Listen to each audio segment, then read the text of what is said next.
Seorang ibu harus menyelesaikan ujiannya agar bisa bertemu dengan anaknya. Ia harus lulus dalam tes ujian kedokteran. Ia diperlakukan seperti murid yang sedang menghadapi ujian untuk besok. Bahkan ia tidak boleh makan terlalu kenyang karena akan mengantuk saat sesi belajar berlangsung. 저녁 식사합니다. 배부르면 졸립지 않아요? Bahkan saat tidur pun, ia dipaksa bangun dan disiplin untuk belajar lebih giat lagi. Jika salah satu nilai kurang dari yang ditentukan, ia dianggap tidak lolos dan harus mengulanginya lagi. 불합격입니다.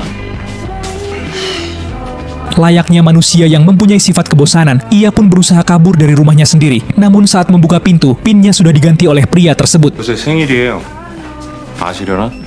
Begitu juga dengan anaknya yang kini dirawat di rumah sakit akibat ulah ambisinya. Ibunya memperlakukan anaknya bagai robot yang gak tahu aturan. Karena budak ambisinya yang terlalu tinggi, ia rela melakukan apapun termasuk memberikan obat terlarang agar anaknya bisa fokus dan konsentrasi lebih lama. Setiap mau belajar, ibunya selalu memberikan obat tersebut untuk anaknya. Hingga saat ujian berlangsung, kondisi anaknya yang begitu memburuk, matanya yang memerah, dan kulitnya yang muncul iritasi karena kurangnya tidur. Pikirannya yang mudah berhalusinasi membuatnya seperti melihat sebuah jawaban yang muncul di depan mata. Dengan percaya dirinya, ia menganggap semua jawaban itu adalah benar. Halusinasinya yang semakin parah. Bahkan ia melihat sebuah keberhasilan atas ujiannya. Dengan gambaran semua orang gembira atas pencapaiannya, ibunya yang bangganya bukan main membuatnya seperti sedang berada di surga berbentuk virtual. Saat mau diturunkan, ia tiba-tiba pingsan.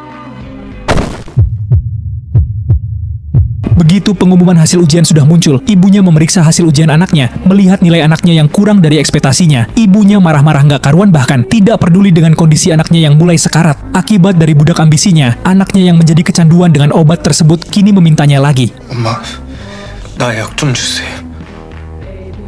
Namun, ibunya yang semakin rada-rada malah memberikan beberapa butir obat sekaligus untuknya. Beruntung pihak BPHP langsung segera mencegahnya dan membawanya ke rumah sakit. Sedangkan ibunya yang sudah hilang akal sehatnya, kini harus menerima konsekuensinya akibat dari perbuatannya. Kadang yang menghancurkan masa depan seorang anak bukan karena dia malas, tapi karena ambisi orang tuanya yang terlalu berlebihan. Kalau menurut kalian, siapa yang paling salah di cerita ini?